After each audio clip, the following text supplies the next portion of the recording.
one. Paimon even dreamt of making the film last night. If Paimon remembers right, we're meeting at Hotel de Boer. Let's get going!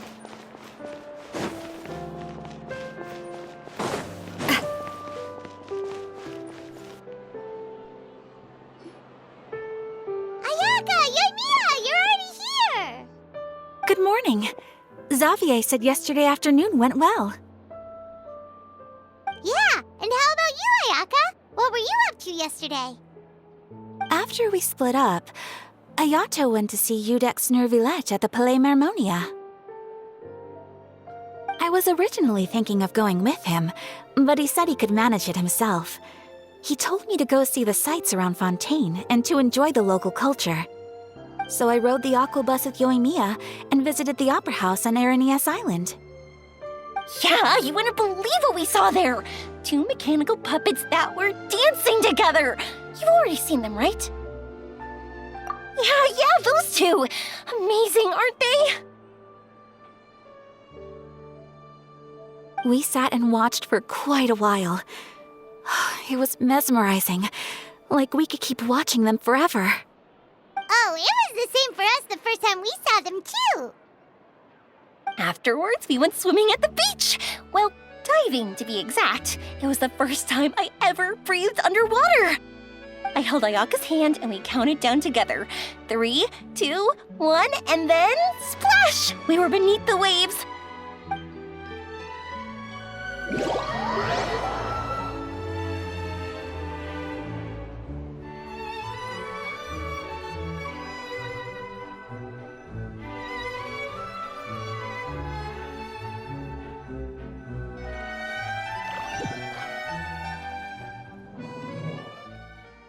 At first, I didn't dare to open my mouth.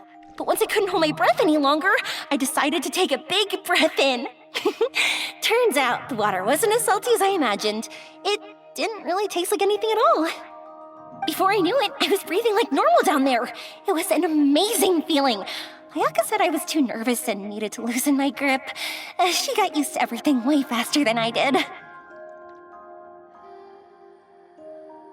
I knew that the Traveler could do it, so I had no doubt we could do it too. That helped me feel at ease as soon as we dove in. The underwater world in Fontaine truly is beautiful. I love seeing the romaritime flowers blossoming underwater, like little candles lighting up the streets at night. Yeah, and there were so many creatures that we've never seen in Inazuma. Like those fish that shimmer like a sword blade. Whoosh! Oh, and those big fish that call when they see people. Ooh. Oh, you mean Hunter's Rays and Blubber Beasts! I just love the name Blubber Beast. Just wait till Pops and the others hear about this. They probably won't believe a word I say.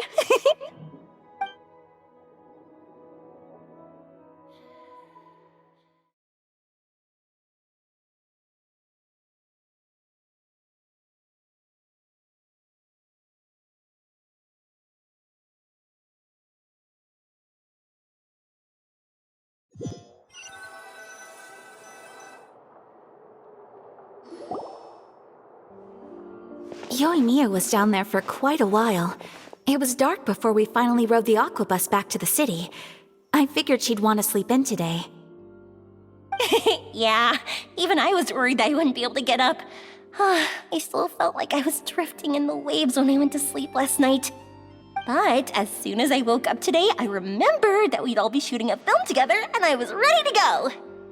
Speaking of the film, where's everybody else? My brother and Xavier were speaking to the restaurant owner about using the place as a filming location. They should be here soon. As for the others, We're here. Please excuse my tardiness. I just finished the Special Patrol's 6-mile morning jog. Wait, 6 miles? I'm so tired. I heard you all chatting, so I decided to come down. I sure could use some of that endless energy everyone else has. Good morning, everyone. Boarding. Can someone fetch me a cup of coffee? More milk, hold the sugar. Sure, I'd be happy to do that for you. No, you can't go anywhere. Please, have a seat over here so I can get started on your makeup. Ugh, the last thing I want is coffee stains on my costumes. I can get the coffee. It's the perfect job for an assistant.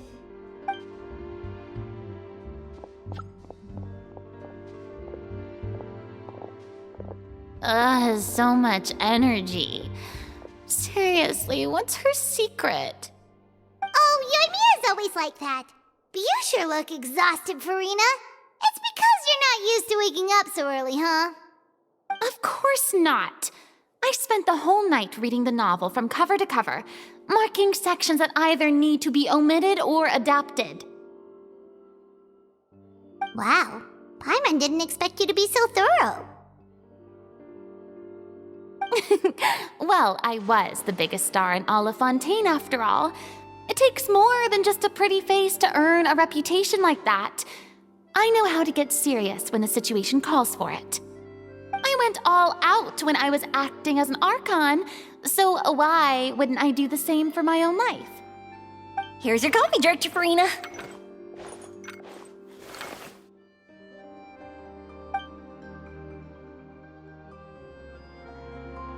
Oh, thank you. The sound of being called director and the aroma of coffee feels almost as refreshing as hearing the birds chirping in the morning. It seems everyone has managed to arrive on time. We've reached an agreement with the restaurant owner. We are free to use the second floor to shoot our film. Really? That's great! He is really looking forward to our film and hopes that providing his restaurant as a filming location will attract more customers. Well then, Mr. Xavier, I'll leave the rest to you. Okay, thanks. First, I'd like to introduce our new members.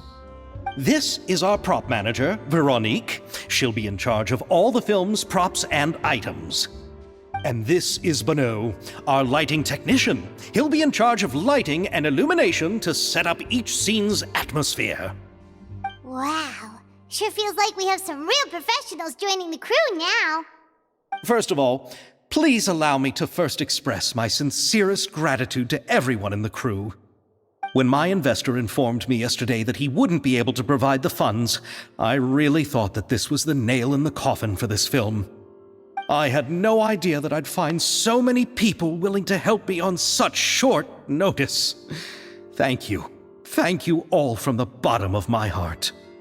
No need to be so cordial, Mr. Xavier. We're all honored to be a part of this. Your works made a profound impression on me when I saw them back in Inazuma. I am sure that someday, this film will be remembered as a prime example of cultural exchange between Fontaine and Inazuma. Yes, the story is the reason I agreed to join. I can't bear to even imagine what this film would look like without the very best director. Anyway, I would like to make a promise to everyone that as the producer of this film, I'll do whatever I can to ensure that everything goes as smoothly as possible. This is not just my film. It also embodies the thoughts and feelings of every person here, as well as the endless effort we are about to pour into it. So, without further ado, the Two Musketeers will officially begin filming now! You may take it from here, Director Farina. All right, listen up, everyone.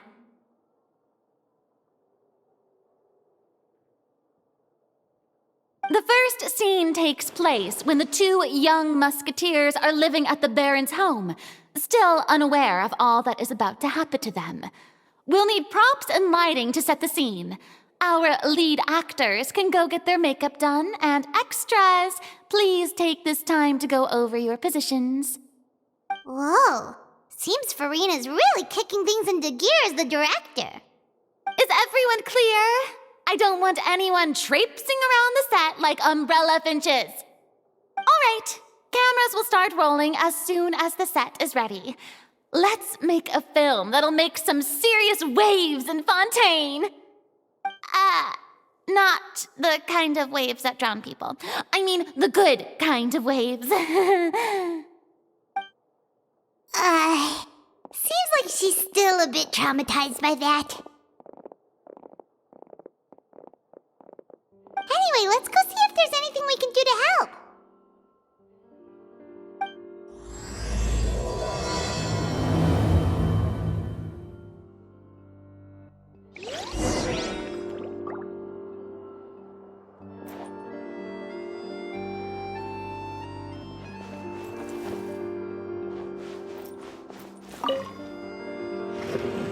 How about here? A little more to the left. You got it. Hey, Mia, do you need a hand? No, I'm fine. You know, doing the lighting is kind of like designing a fireworks show. It's interesting to imagine what kind of atmosphere the lights will create. I heard that the Traveler will be operating the camera and Paimon will be the clapper loader, right? Those roles are just perfect for the two of you. Really? Is that because it'll be easy for Paimon to hold the clapperboard while flying? Well, sure, there's that, but that's not exactly what I meant. I just think that after all your journeys together, you two must have developed a super close bond and just naturally know how to work with each other. If I'm not mistaken, the director will want the cameras rolling as soon as the clapperboard goes clack. Oh, I see. It's amazing to see the magic behind filmmaking. Yoimiya, we need lights over there, too. Oh, on it! I've got to get back to work. Chat with you later. Oh, it's exciting to see so many people working together to bring the film to life. Seems like Yoimiya's really getting into it. But she was right. We do have a super close bond, don't we? Paimon's really happy to hear that.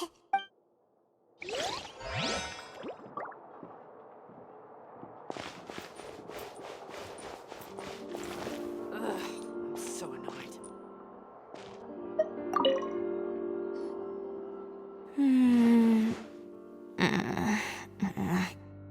Ayaka has mentioned you to me before. She said that you two were great friends when you were kids. No talking. I'm thinking about how to do your eyeshadow. Ah, yes. To help me really look the part. To achieve a more young and naive look for this scene. Are you saying the wrinkles around my eyes are too deep? You just have too much of a calculating look in your eyes. You sure don't mince your words. It seems you really haven't changed much. Quiet.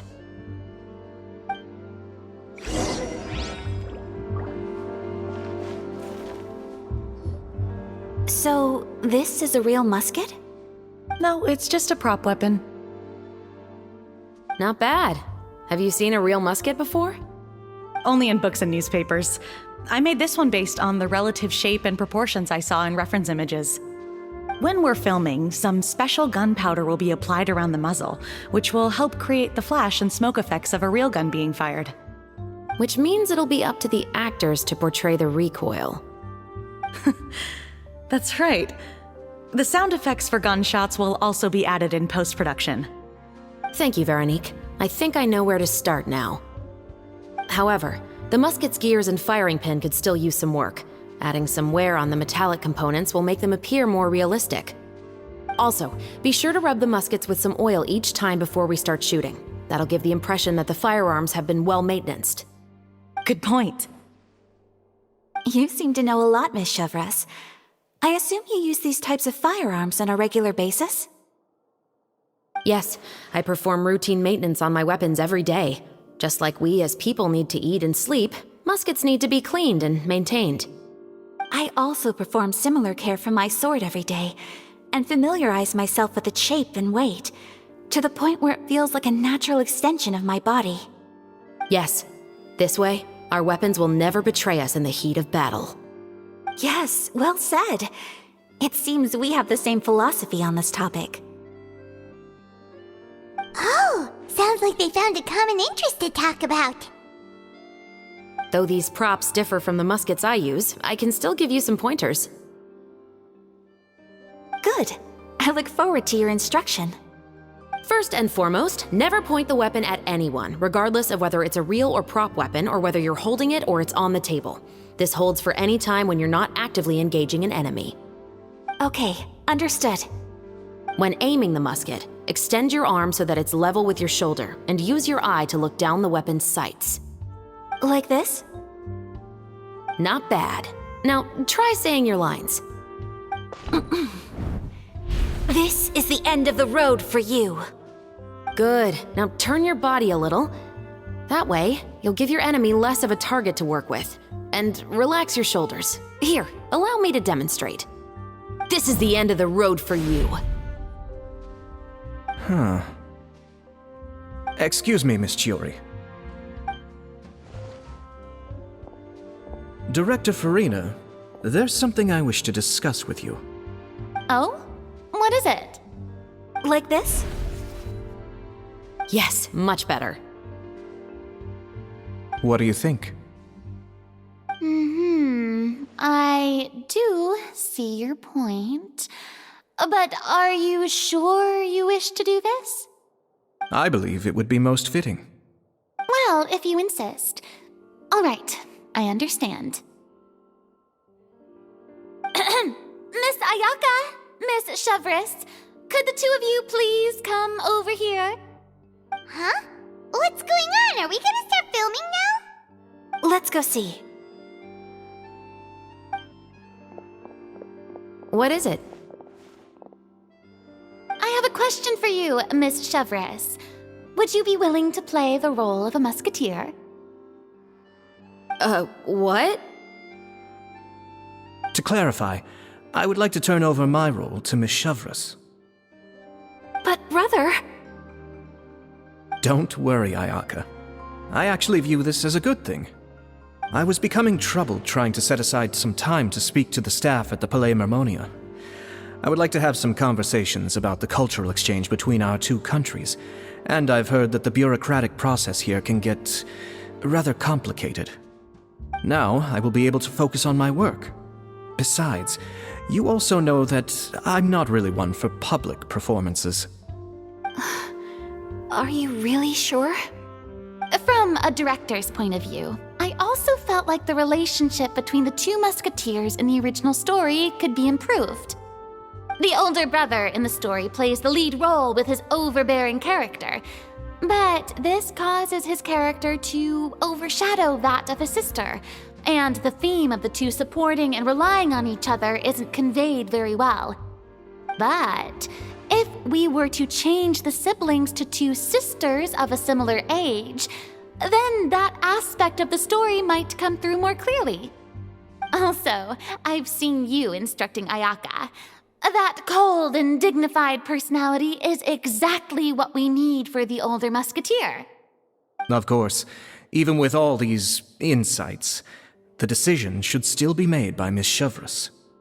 Chevres mentioned that she really likes the story, right? Paimon bets that she'll take the role. All right, I'll take the role. Good. It's decided then. I'll get started on making edits to the script. We'll also need to make some immediate adjustments to the lighting, props, and costumes. I have a feeling that our adaptation will be even better than the original story. You're doing a great favor for me, Miss Chevres. You have my gratitude. Don't mention it. I like this character, so if anything, I should be the one thanking you. Well, since my brother is the one who brought up the idea, I suppose there's no need to worry. Let's go, Miss Chevres. I look forward to working with you. Please, just call me Chevres.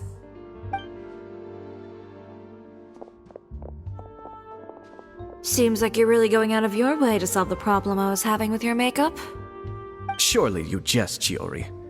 I assure you that I was mostly motivated by a desire to spend more time on formal business. Oh, come on. You really think I'd buy that?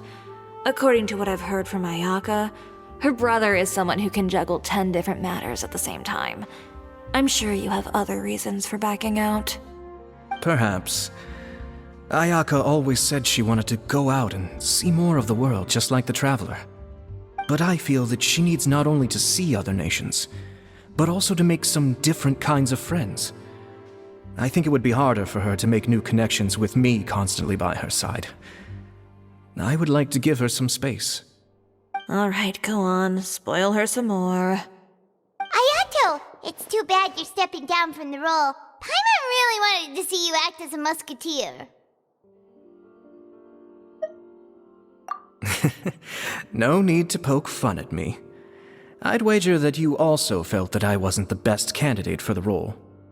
It's a little hard for Paimon to imagine you saying those lines. Yes, I've made an appointment to meet some people from the Palais Mermonia. Now, I will have some more time to prepare. Traveler, get the camera ready. Paimon, get the clapperboard. Actors, to your positions. We're about to start shooting the first scene. Go on now. And please take good care of Ayaka. Yep, don't worry. Thank you. I look forward to seeing the film when it's finished.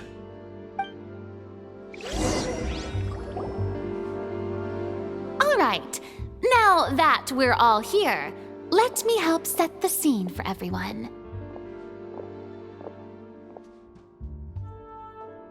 The first scene takes place when our two main characters are still living at the Baron's estate. They've been ostracized and verbally abused by others in the household, but they still have no idea why. We want to capture how naive and innocent they are despite their pain. Chevres will be playing the role of the older sister, Tulip, and Ayaka will be the younger sister, Iris. Be sure to get close-ups of the main characters at the right moment. Silence on the set! Lights! Camera! Action! Let's go! Tulip, Mother's been out for quite a while now. Perhaps she went to pick some flowers on the way home. You know how she loves flowers. Iris, Tulip, I'm home. Mother! You were out for so long, we were beginning to worry about you. Oh, I'm sorry, but I'm back now, safe and sound. Here, I brought your favorite treat, apple turnovers. Mother, what are those bruises on your hand? Huh? What bruises? Oh, I must have bumped into something while I was working yesterday. But I didn't notice them this morning. Then perhaps they're from when I accidentally tripped when I was out just now. By the way, did you have fun playing at home? What's the matter, Iris? Well, we've realized that no one really wants to play with us. They even took Iris's doll and spat at us. And they even called us names. They said we were... Shh. It's all right. Don't worry. Girls, listen. It doesn't matter what anyone says. Don't listen to them. No one can define you with such words. You both have wonderful lives ahead of you. Just like your names. You will both blossom like beautiful flowers. Maybe your time to blossom hasn't quite come yet. But one day, you two will bloom more beautifully than anything else. Don't let the soil you're in now ruin your future beauty. Understand? My dear daughters. And cut! Not bad. The actors' emotions were all on point. Let's keep that take. Also, if our clapper loader could avoid shouting at the start of the scene next time. Oh, got it. Great. I was a little worried that my nerves would get the better of me. What about you, Chevres? I felt fine. The lines weren't too difficult at all. Seems like Farina must have adapted the role nicely. You two were great. I couldn't tell it was your first time acting in a film. You should have more confidence. Thank you for your encouragement. Positions, everyone! We'll move on to the next scene after we try a few more camera angles.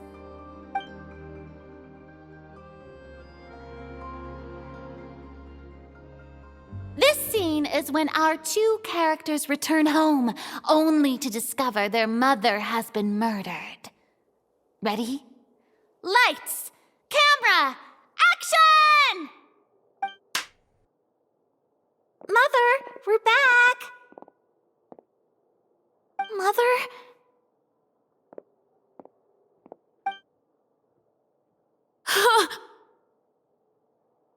What's wrong, Tulip? Iris, stay away! Huh? Why? What's... Mother! Mother... She's...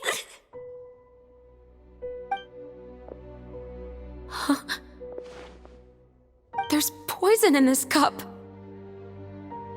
Huh? I could have sworn I've seen this kind of cup before. Those aristocrats. They didn't even try to cover up their actions.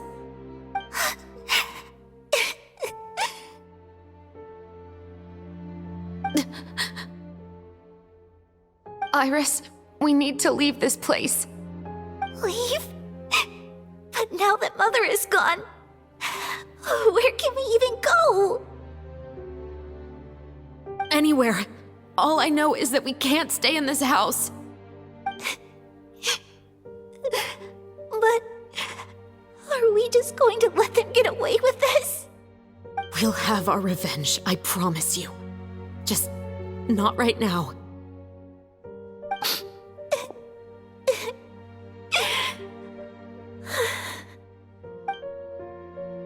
Come on, let's go. No, wait. We can't just leave Mother here like this. At least let me leave this rose with her. That's why we went out in the first place. To buy her this flower. All right. Goodbye, Mother. We'll avenge you. Someday. And cut! Beautiful! Great performance! Oh my, you're so amazing, Ayaka! And were those real tears I saw? How did you do it? I was surprised too. Thank you for the kind compliments. Actually, as soon as Director Farina said action, I told myself not to think about anything. I just felt the weight of the moment and became the character. It's quite similar to practicing the art of the sword. You clear your mind and focus only on what's happening in front of you. Ayaka's performance was amazing. Have I discovered an acting prodigy? Pipe down, everyone! We need to move on to the next scene!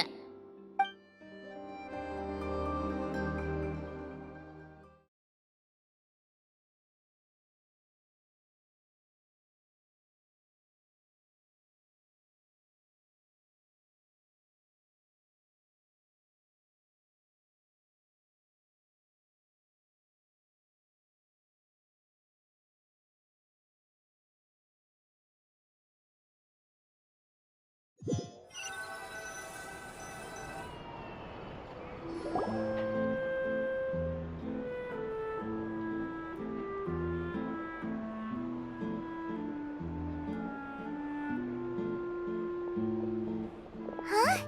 Are we done already? But Paimon wants to keep playing with the clapperboard.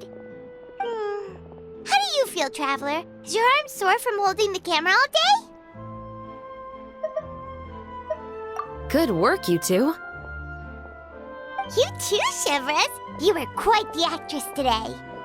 I've read this novel many times before. I have a good grasp of my character's mindset. Anyway, do you remember my request from yesterday? Oh, right! We were having so much fun that Paimon nearly forgot. You have a case where the murders seem really similar to the cases in the novel, right? So, how are they similar exactly? In the story, the main characters grow up to become two musketeers, always using their guns to carry out their revenge. And on each of the victims, they place a rainbow rose as a signal that they've returned. Yes, that's correct. We found rainbow roses just like in the novel. Seems like you're connecting the dots now. Oh, that does sound pretty concerning. Especially after seeing the script today. Ooh, now Paimon can't stop wondering what kind of ulterior motive the murderer might have. What do you think, Traveler? You're smart. Paimon wants to hear your thoughts. Good. On behalf of Fontaine's Special Security and Surveillance Patrol, thank you for your dedication to justice. There's no time to lose. We should start investigating right away. Follow me. Huh? Right now? But we just got done filming all day. Paimon's so tired. The most valuable intel always comes after nightfall. They are like small, remote islands in the middle of the sea. If you don't stay vigilant, you will pass right by them in the fog. That's how one of my favorite books always puts it, at least. So, where are we going right now? Let's start by checking out some workshops that sell mechanical components. If the culprit is making their own weapons, it's very likely that they'll visit those sort of places.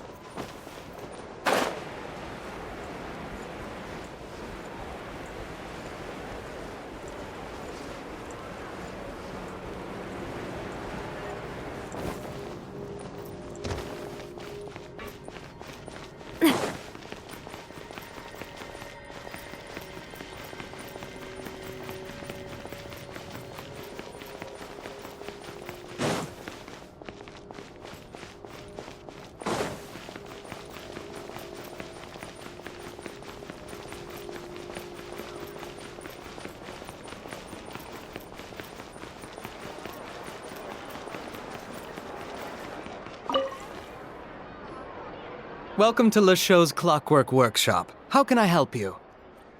Hello. I'd like to know if anyone has purchased some special components lately. Special components? Sorry, could you be more specific? I mean the kind of components that aren't typically used for clockwork toys, but for firearms. Huh? For firearms? No, we don't sell those sort of things here. Don't misunderstand. I'm not here to cause any trouble. We are merely investigating a case, and we're hoping that you could cooperate. Well, to be completely honest, I'm not even sure what kind of components that would entail. Has anyone ever purchased components here as an individual rather than on behalf of an organization? We have a lot of customers who buy toys, but those who buy components are all regular customers who buy in bulk on behalf of their organization. Is that so? I understand. Thank you for your cooperation. You're welcome. It's the least I can do.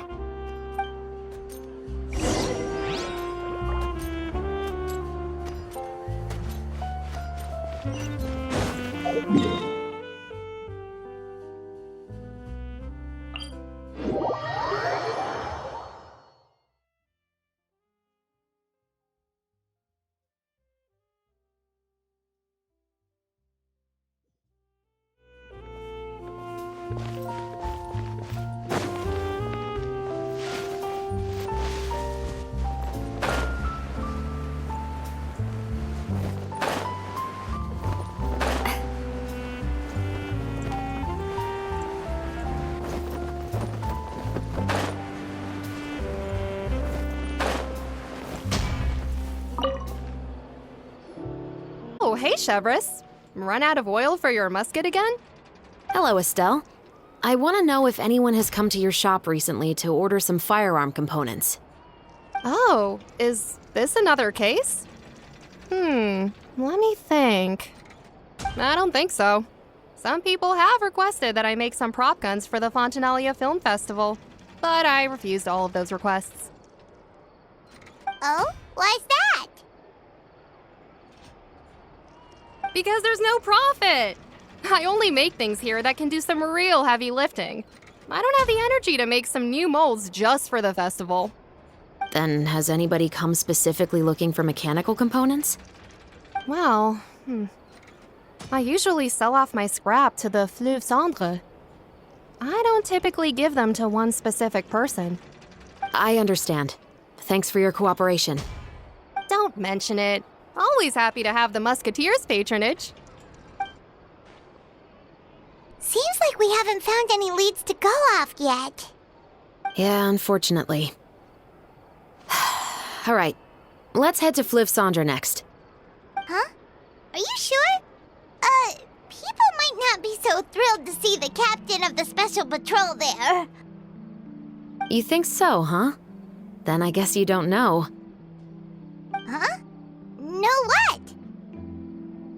That I grew up in Fleuve Cendre.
What's all this? Some broken planks and barrels, as well as some liquor bottles? Yes, but have a closer look, Paimon. Even though somebody has purposefully tried to clean them up, these are obviously marks from musket bullets. In other words, someone was here trying to improve their shot. They were using the barrels and bottles for target practice. Could it have been the killer? Your guess is as good as mine. Although many people at Fleuve Cendre own guns, few hide the fact from others. And even fewer would go to such lengths to hide markings from practice shots. Anyway, let's go. There might be more to this.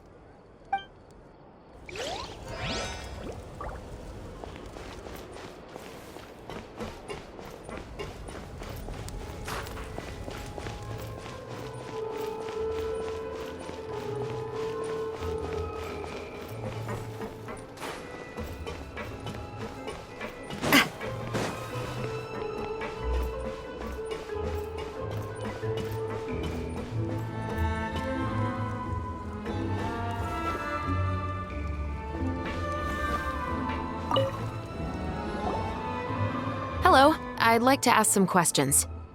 I don't know anything. Don't worry, I'm not here to arrest anybody. You say that now. It's the truth. Here, take this as my guarantee. Wait, did Paimon just see what she thinks she saw? Is the captain of the special patrol bribing a citizen? Seems you're different from the other guards. What do you want to know? Have you heard anything related to muskets in Fleuve Cendre lately? Anything at all? Muskets, huh? All I know is that about 2 weeks ago, we started hearing some loud noises at night. So loud that it's been waking me up. Were they gunshots? Possibly. It's hard to tell around here. Someone's house collapsing, a pipe exploding somewhere, it's all the same. But the noises I'm talking about definitely happened after I fell asleep. Do you know where the noises were coming from? I don't remember clearly. Is it that you don't remember, or that you need to think about it some more? You tell me. Then please, think about it some more. She's giving her even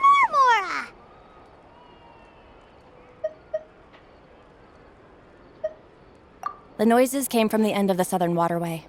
I came out and had a look for myself when I wasn't sleeping well, but I didn't dare get too close. That's all I know. All right, I'll take your word for it. Thanks for the pâte de fruits.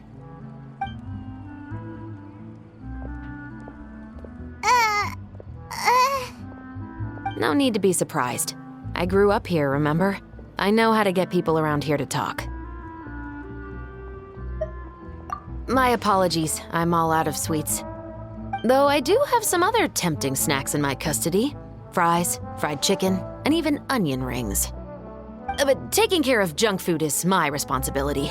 You're better off sticking to your normal, nutritious diet. Now then, let's keep going.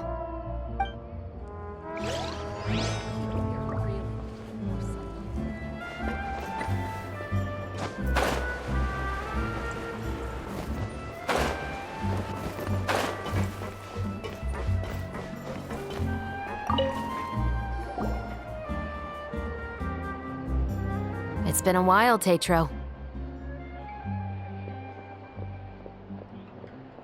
Please, just get on with your request. I want to know if you've heard anybody talking about muskets lately. Information isn't free, you know. I've heard that bandits have been extremely active in the countryside recently, and they've been affecting the delivery of goods to Poisson. I can allocate some more manpower to help out with that problem. What do you say? You're still as helpful as ever. One of our men got drunk at dinner about a month ago and lost his gun. 3 days later, it turned up in the corner here. What's weird about that? He just forgot where he put it, right? This is Fleuve Cendre, my friend. Anything of value left in the tavern won't ever make it to the next day. But that gun turned out to be an exception. It didn't get any new wear and tear on it, and didn't even appear to have been fired. We were quite mystified as to what could have happened. I suspect it came back because the weapon was already known to the guards. You mean, a criminal was afraid the Marechaussee Phantom would use the shot marks to track them down? Maybe. But if that's the case, the culprit really took great care to avoid getting caught. I didn't say anything about a criminal. In Fleuve Cendre, knowing who was killed is as easy as knowing what clothes you're wearing today. It's the guy living in the east side, isn't it? I've never liked him. Every time he's here, he just orders a drink and sits there with a nasty look in his eyes. So, who was the one who lost the gun in the first place? Don't bother. Even if you ask, he wouldn't admit to owning a gun to some strangers. Not to mention the captain of the Special Security and Surveillance Patrol. He's right. I know you grew up here, Chevreuse. Even though you're on good terms with the Spina, you've still been gone too long. Not many people know you here now, and a lot of people don't like the Special Patrol. I know. So take my advice and don't show your face too much around here. It's for your own safety. I'll come and go as I please, and I'm afraid I'll be appearing more often due to my work. All right. Don't say I didn't warn you.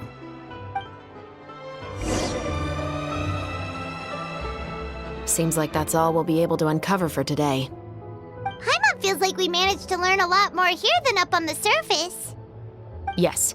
Assuming that everything we found is indeed connected to our suspect, then their timeline was probably something like this. A month ago, our suspect found a gun and took it home to disassemble it. Once he'd figured out its mechanics, he brought it back. In the following weeks, he used some parts to create his own makeshift musket and took it to the Fleuve Cendre for target practice. Then, a few days ago, he found his target and carried out the murder. Once the deed was done, he left a rainbow rose on the body, just like the scene in the novel. That all makes sense to Paimon, but we're still no closer to figuring out the killer's identity.